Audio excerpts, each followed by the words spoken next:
I have a big family that's incredibly close. We have big family dinners every few months, meeting at my great-grandfather's estate, and eating together. Typically, the women go cook for the time they're there, and the men don't. I am fully aware it's misogynistic as crap. That being said, I'm one of the youngest people in the family, and my protests mean literally nothing. Some of these women choose not to cook. However, this is usually met with a level of ostracizing. The women who don't cook are wives and long-term girlfriends, so they already have a good family relationship established. When I've seen new partners not cook, it has gone badly. They have been completely ostracized, not spoken to, and treated with cattiness and rudeness. This dinner will be in 2 weeks, and my girlfriend was asked if she would attend. Initially, she said yes, which is great. I want her to meet everyone, and for everyone to get used to her being around. However, she was understandably bothered when I explained the tradition to her. I told her that I understood where she was coming from, but it would be best for everyone if she just played along. I explained that this is not a permanent thing, and I was only asking her to do this to avoid bad treatment from the rest of the family. This is her first impression, and it would not be ideal if we caused any tension. She told me that it was unacceptable and that if she had to do it, she wouldn't be going. I've tried to find a compromise with her on this, but she won't budge, and she's angry with me. She told me that if I think it's acceptable to make her do this, I'm just as bad as everyone else. My point is, she needs to make a good first impression. Am I the one in the wrong here? Why is my girlfriend upset that my family expects her to cook for them after inviting her to dinner as a guest? Why won't she stand up for her own self-respect and refuse to be treated as a subservient woman by my misogynistic family? She just doesn't understand. Her protests are meaningless to them. You are the one in the wrong. What about your family making a good first impression on her and not expecting her to be an unpaid cook and servant? My thoughts exactly. You are so concerned about the impression your girlfriend will make on your family, but they have already made a bad impression on her. Why on earth would she want anything to do with your family now? Also, this isn't just a first impression. This will be every time she sees your family. This is just setting the status quo. Why don't you get in the kitchen and disrupt this outdated arrangement by helping out? Oh, I know the answer. If your family had real money, they would have hired help to cook dinner. The women wouldn't be caught dead in the kitchen. They wouldn't even know what to do. I have a similar story. I noticed on my mother's side, after a big family dinner, all the adult women would help the host, wife only of course, clean. As a young adult or late teen, my mom decided to summon me to come help. I grabbed my twin brother and male cousin and brought them into the kitchen. My mother told me it was women's work, but they stayed and helped. Guess what? That stopped happening. I agree. Why doesn't he help? Because it's emasculating. OP, she's absolutely right. You're trying to make yourself sound better than your old-fashioned, misogynistic family, but you're actually no different from them.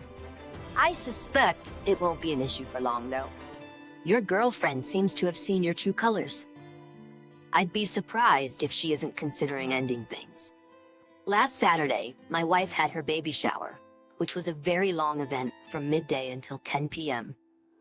Prior to this, while we were planning the baby shower and sending out invites, I had initially intended to invite my entire family. However, my wife informed me that the baby shower would be female only, which confused me. I've attended baby showers for all my female relatives in my family, so it felt like this was a cultural difference. Unfortunately, this meant I had to embarrassingly uninvite people after sending out invitations. Initially, I didn't make a big deal out of it because it was my wife's special day. However, later on, she told me that the no men rule also extended to me. I thought she was joking, but she was serious, explaining that it's customary in her family to have a ladies-only baby shower. At this point, I became upset. In a baby shower that I was paying for and planning, I was excluded from my wife's event in my own home. I found it absurd. The party lasted about 10 hours, and I was expected to leave my house for the entire duration. We argued back and forth about this issue.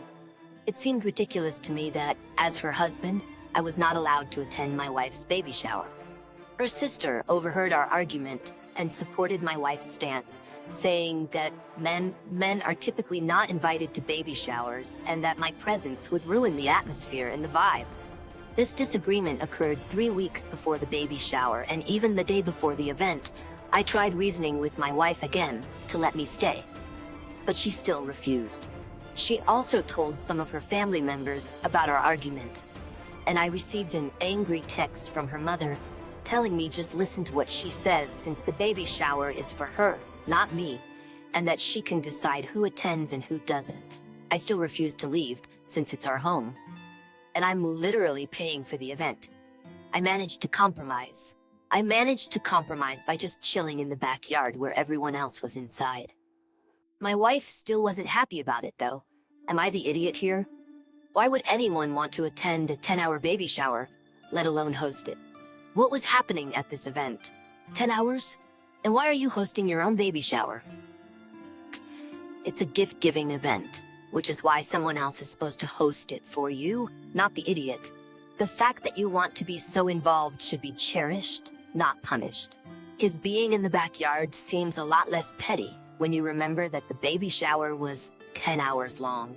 But I can't get past OP paying for the shower. I've never seen that before. In my experience, baby and bridal showers are given by close friends as part of the gift. Having the new mom and bride plan and pay for the shower is ridiculous. She's got enough going on already. I'm from Texas, so maybe it's a southern thing, but everyone's the idiot.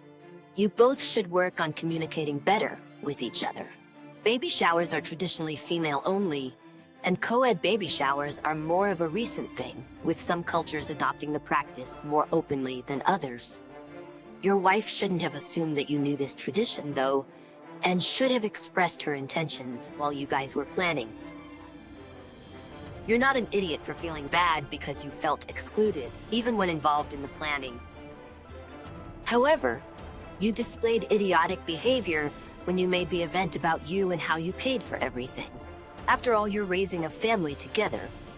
Teamwork and understanding are essential. My husband, 38, and I, 36, female, have been married for 10 years and have 3 kids, a pre-tween, a young grammar school student, and a toddler. Yesterday was Mother's Day, and my husband is notoriously bad at gift giving and that sort of thing. I have rather specific taste, so I have to coach him on what I want for birthdays, Christmas, anniversaries, etc. But yesterday, he actually did a pretty good job. He had the kids all make me handmade cards, made me breakfast in bed, took the kids out of the house for the afternoon so I could get a mani-pedi and relax, and got me a nice bottle of wine with some fancy cheese and chocolate. Last night, after the kids went to bed, I thanked him for a great day and expressed how surprised I was that he actually stepped up. He told me I deserved it, but he also said that he hoped I could do something similar for him for Father's Day this year. I asked him what that was supposed to mean, and he asked me if I remembered what I did for Father's Day last year. But I couldn't remember. He then reminded me that I did nothing for him for Father's Day last year. Then I remembered that I was at my sister's wedding for Father's Day last year. My younger sister had a small out-of-state child-free wedding last June, which happened to be on Father's Day weekend. I was the maid of honor, and since our kids couldn't come, my husband stayed home with them while I was gone from Thursday through Sunday. I had every intention of still doing something for him for Father's Day, but I must have completely forgotten, and he never brought it up to me. So I felt a little blindsided and put on the spot when he asked me to remember what I did. I told him that I was sorry I forgot to do anything for him last year, but that I didn't appreciate being put on the spot like that. I also don't appreciate the implication that I purposely forgot or did nothing for him on purpose. I had a lot of things going on at that time last year, and I fully admit that I spaced it out and completely forgot. That's my fault, and I accept it, but don't rub my face in it. I asked him why he didn't just bring it up to me, and he said it's not his responsibility to remind me. He said he didn't bring it up because he figured I'd get defensive about it and try to make excuses, exactly like I was doing. He then reminded me that I also forgot to get him anything for his birthday last year. I told him that I didn't forget. His gift was just delivered late. He then told me he had access to our Prime account too, and he saw that I ordered it on his birthday. I told him he was being a jerk and ruining what up until then a perfectly good Mother's Day. He said he's not trying to be a jerk. He's just letting me know that he needs to feel that there's some sort of reciprocation for this kind of thing. Now I feel like he only stepped up so he could rub my face in it that I didn't do anything for him last year. You are the idiot. So your husband's a terrible gift giver.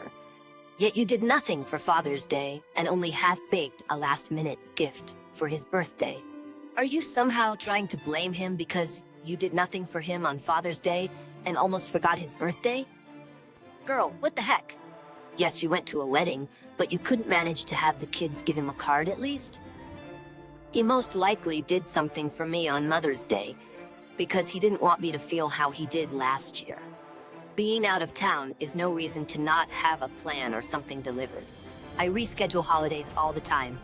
It's not that hard to say to the honoree, I have to be out of town on X date, but let's do something special for the holiday, the weekend before or after. They know you didn't forget. You still do something to celebrate them. And whatever needs to be taken care of, gets taken care of. OP, you're getting defensive and it's making you an idiot. You're the one who's repeatedly screwed up. It doesn't sound like he was trying to rub your face in anything, just that he was saying he was glad you appreciated the effort and that he'd appreciate a similar effort from you in the future. You're the one who couldn't even remember you'd done nothing for Father's Day. You only have one person to be angry at here, you. He's heard you ask for more autonomous effort and stepped up. Now he's asking you to do the same, which sounds entirely fair, given how you've recently handled events. My boyfriend, 20, and I, female, 20, rented an Airbnb lake house for this week, and we invited some friends. There are 8 of us on this trip. My boyfriend Alex, Kate and her boyfriend James, Alyssa and her boyfriend Thomas, and 2 of our single friends, Lauren and Simon. The lake house has 4 bedrooms. Bedrooms 1, 2, and 3 have king beds, and bedroom 4 has a bunk bed. We specifically chose this Airbnb because it made sense for the couples to sleep on the king beds and the 2 singles to have the bunk bed. Everyone drove up to the Airbnb this morning. My boyfriend and I were the last ones to arrive because we stopped to get lunch for everyone. By the time we got there, everyone had already chosen their rooms and unloaded their bags. The only room left was the bunk room. I went into the living room where everyone was and asked why Lauren and Simon weren't sleeping in the bunk bedroom. Lauren said the king bed was more comfortable. Simon and I don't want to sleep on the bunk bed. I said that's not fair. The other couples all get a king bed. The bunk bed was specifically for you guys, so please just move your things. Lauren then said, no, we got here first, so we get dibs. I then said, either you guys move into the bunk bedroom or you can leave. My boyfriend and I paid for the Airbnb, so at the end of the day, what we say goes. Lauren then got upset, grabbed her things and left. Simon got up and said it wasn't a problem. He would move into the bunk bedroom. I received a text from Lauren just now saying that I was being unreasonable over a bunk bed. All of our other friends are on our side about this, but I don't know. Am I the one in the wrong? I didn't mean to upset Lauren, but she was being difficult. So am I wrong for asking my friend to leave our Airbnb? Edit. The Airbnb was completely paid for by my boyfriend and I. Everyone else was responsible for food, snacks, alcohol, and any activities we wanted to do. We did not ask anyone to pay for their share of the Airbnb. Lauren sounds entitled as heck, and in my opinion, I would lose her as a friend real quick when the vacation is over, because she just showed her true colors to you.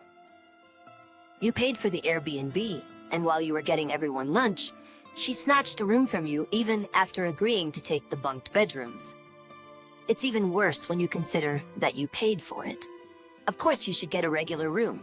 Personally, I get annoyed by the assumption that I will make do with sleeping in bunk beds, the couch, or even the floor just because I am single. Why shouldn't I get a nice room too? But the solution to that is speaking up ahead of time and coming to an agreement with the group, not trying to strong-arm things. Everyone is the idiot here. You all should have communicated better before booking about who would sleep where. You really shouldn't assume that people will be fine with getting a less nice room just because they are not in a couple. For background, Leslie and I dated in high school, but we broke up because she lied to me about her feelings. It caused me to have trust issues years later, and I am still working it out in therapy. My wife Holly lost her grandfather this week. I have never had a chance to meet him since he lived in a nursing home, but she was devastated. We flew down for the funeral this past weekend. While there, I was shocked to see my ex. The funeral was nowhere near our hometown, so I had no idea what she was doing there. I walked over to confront her, and she said she worked at his nursing home and was very fond of him. I told her I didn't care, that this funeral was for family, and she needed to leave. Frankly, her being there in the first place was creepy. She told me she had no idea I would even be there, and she was invited to the funeral by the family, so she was staying. I told her if she didn't leave, I would call the cops for harassment and stalking, since I told her years ago I never wanted to see her again. She made both my wife and me uncomfortable. Later, she saw reason and left, and the rest of the funeral went ahead as planned. My wife was happy I made her leave, but now her family is mad, especially her aunt. Her aunt lived nearby, visited him the most, and said that my ex was her dad's favorite nurse. I guess seeing her family mad has now made my wife question if I did the right thing, because now even she is saying, we should have just let her stay, but I still think I did the right thing by kicking the psycho out. You caused a scene at a funeral for a person you have never met because your high school ex was there? What a nightmare. Your wife is still with you after you publicly threw a tantrum over having to be in the same room as an ex from high school? It's not about you, moron. You had never met the deceased. She was invited to the funeral and had obviously cared for him. She wasn't there because of you. And you should be ashamed for making yourself the main character here and acting out of spite because of a high school ex. What sort of entitlement did you feel that you had to decide for the funeral guests of someone you've never met? How dare you? You should have left if you were uncomfortable, not her. Clearly, whatever type of therapy you're receiving isn't working. If the first thing you did when you saw your ex at a funeral was to cause a scene, threaten to press false charges for stalking her, and kick her out of the funeral she was invited to, of course your wife is also an idiot for eagerly going along with your adult tantrum despite the wishes of the rest of her family and the wishes of her deceased grandfather. Both of you peaked in high school and haven't matured since.